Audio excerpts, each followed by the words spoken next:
В кафе хотя бы попробовать сначала.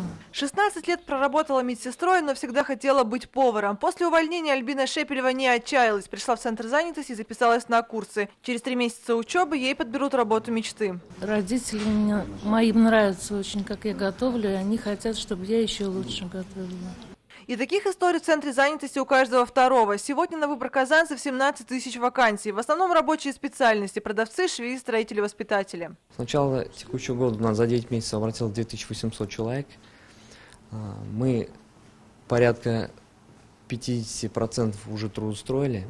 Однако на рынке труда не все так гладко. Далеко не каждый выпускник вуза, получив диплом, может найти работу по специальности. Работодатели требуют стаж. И это понятно, без квалификации сейчас никуда. А как ее получить, если на работу не устроиться? Замкнутый круг, но выход есть. Кластерная система подготовки, когда вуз напрямую готовит специалистов для конкретного предприятия.